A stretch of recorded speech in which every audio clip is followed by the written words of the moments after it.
Okay. Hello, fellow YouTubers. So, every once in a while a topic comes up about something that just won't go away. And I guess it's kind of the nature of everything is that, yeah, we got to argue about it and debate it to death. But I usually don't get involved in this kind of stuff because I know I'm going to have comments all over the place, and I'll probably have to disable them. And I don't make very many videos, which I'm probably going to make some more, maybe about reloading and different things. But I do have a couple firearm videos that I have done. But I was in a gun store the other day, and I heard this salesperson talking to a customer and just ignorant as the day is long. Oh, the 40, you don't want to get a 40 cal. They're no good. Yeah, these are like verbatim his words. You want the 9 mil. It's better. The ammunition is more readily available because it's one of the most popular handguns. Which is not true because in the ammo crisis, the 9 millimeter is the first to get bought up. With that aside, like I said, I'm not choosing sides here on what caliber is better or if 40 cal is better than 9 millimeter. That's so subjective. There's so many different things that can come into play with that. But to say that just without any education or knowledge, to just deter a customer and to say that 40 cal sucks and that you shouldn't buy it because it's not going to do its job is just so erroneous that I was appalled by it. I didn't say anything, but I just laughed because these are the people that are like selling firearms to people. So to get started, yes, the 40 cal is a lot different than a 9 mil. It's 0.401 diameter versus 357 or 356 is actually the technical or 355 depending on what projectile. So you've got a smaller casing and you got a smaller projectile. You got a lighter projectile, smaller diameter, lighter weight, larger diameter, larger weight, and then of course you could go up to a 45 ACP, which is just gets bigger. Now, the difference between these two is one any less lethal than the other? Probably not. I mean, shot placement's everything, and incapacitating and lethal are two different things. If you shoot somebody and you don't get a good shot on them, are they going to die? Probably if you hit them in the vitals. Eventually, without medical treatment, they're going to die. Are you going to stop the threat that if they have a gun or a knife, can they continue on to kill you? Yes, that happens a lot. It's not like the movies. You don't just pow and they drop to the ground. They have to die or you have to hit the central nervous system. So, that's where the debate comes in. What's the most effective incapacitating round? Well, shot placement. There's your answer. But I'm not here to choose which one is the best round because there's plenty of videos out there to go out and spend a whole day and listen to everybody's opinion, and thank you for listening to mine, but it's not again an opinion on which cartridge is better. I'm simply stating some facts here, and for people to just start saying that the 40 Smith & Wesson is just an unnecessary cartridge and that it's useless, that's completely wrong.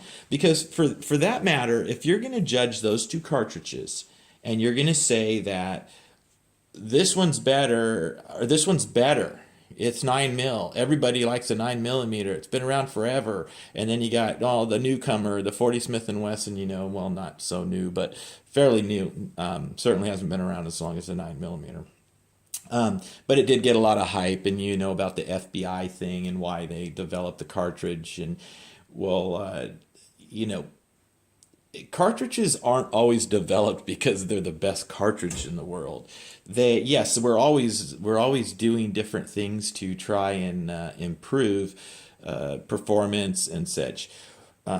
So if you're familiar with these two rounds, this would be the 357 Magnum, and this is a 44 Magnum. Now, they actually have a lot in common here, right? To what we're talking about. Because if you really look at this, we're kind of, I mean, without getting too critical about the specifications, we're talking about the same diameter bullet here and fairly close to the same diameter bullet here. Now, do people bash on the 44 Magnum? No way. No, no, no, no, no. You would really have some problems if you tried to, well, Dirty Harry would come after you, right? But no, the 44 Magnum is undoubtedly a great cartridge, and so is the 357 Magnum. But it falls into the same category here because this is an auto, right? So we're looking at the same kind of thing here. Now, I'm not saying that a 40 Smith & Wesson is anything like a 44 Magnum, don't get me wrong. But the 9mm isn't anything like a 357 Magnum either. So you're talking a whole different game. These are Magnums. These are powerful cartridges. So what I'm trying to say here is that by saying that the 357 Magnum is far better than a 44 Magnum would be just wrong, because there are certainly things you would shoot with a 44 Magnum that you wouldn't feel comfortable shooting with the 357 Magnum. Large game, you know, you name it. So did the 44 Magnum need to be developed in the 70s? Like, did it really need? We had the 45 Long Colt. The 454 Casull is another one. Do we really need the 44 Magnum? You know, so it does fit in right between there. The 45, like if I had a 45 ACP here and a 45 Long Colt, right? That in the pecking order. Of course we want the 44 Magnum. It's a great cartridge. Now, if you know anything about the 38 Special and the 44 Magnum, that's interesting, and when I'm going back to dollars and corporations and why cartridges are developed, you know, Elmer Keith back in the 30s, he hot rodded the 38 Special. And that's how the 357 Magnum was actually developed, because he would take a 38 Special cartridge, which is shorter than this, and he would you know, load it up really hot and get really good velocities out of it. So he took that to the gun manufacturer, and I'm not going to mention any manufacturers here because that's a whole different thing.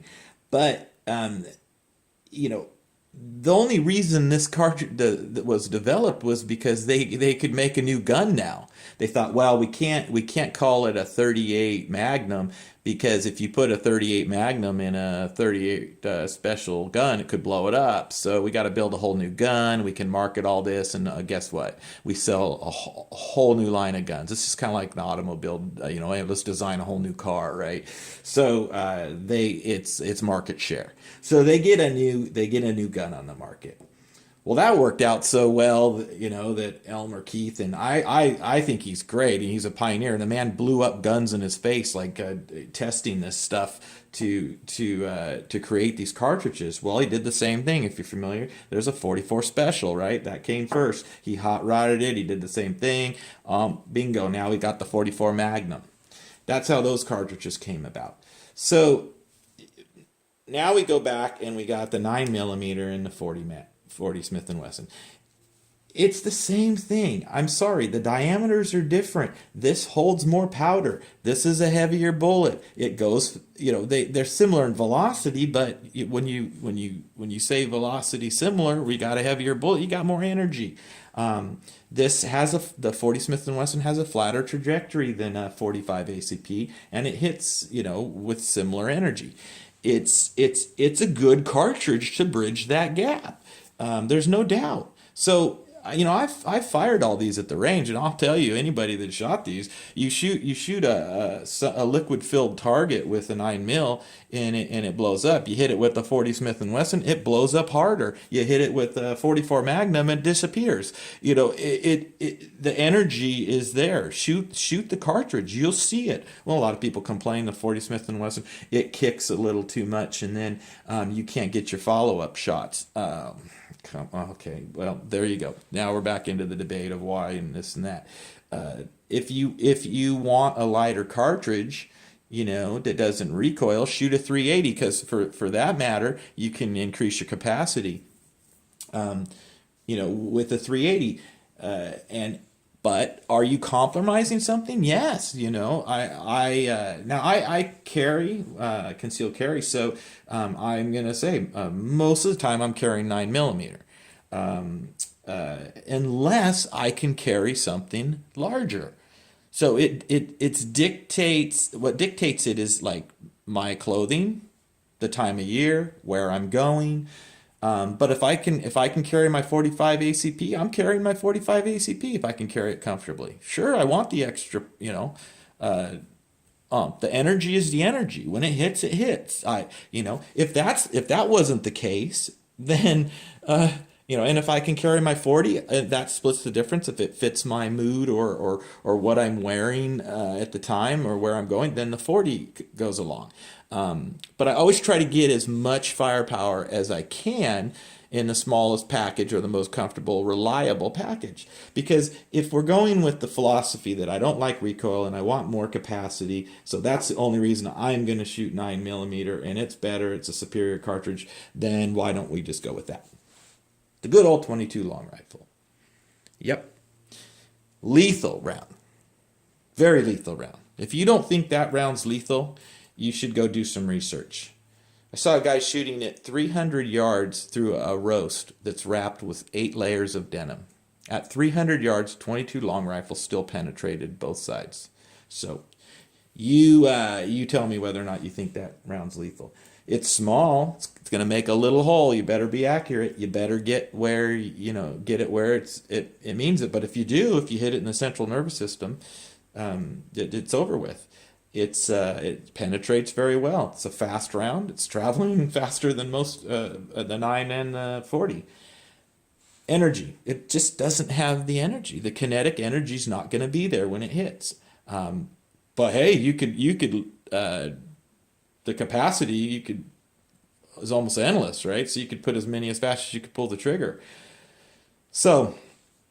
And a lot of people carry 22, it's a small, it's very easy for like a pocket pistol and such. So that's the without any pun intended, the fat and skinny of it.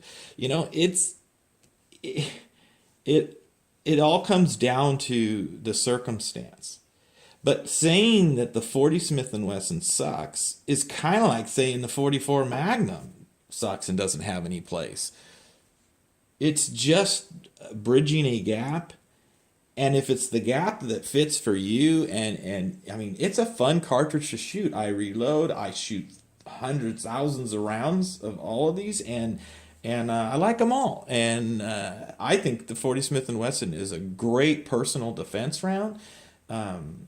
And if I had my choice, if there were only 2 choices, with everything else being out of the picture, and I only had 1 round of each and an assailant, I would take the 40, just like I would take the 44 Magnum over the 357 if I only had 1 cartridge against the assailant.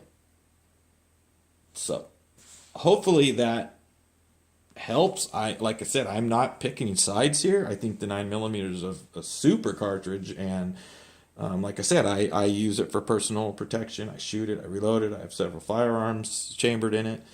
But just hearing this going on and on about how the 40 caliber sucks, I just wanted to put my 2 cents in there. So anyway, I'm sure I'm going to be seeing some comments, and like I said, if they get out of control, I will just disable them. But take that with a grain of salt, and hopefully that adds to the knowledge base out there in the YouTube world to help somebody make a decision. Have a great day.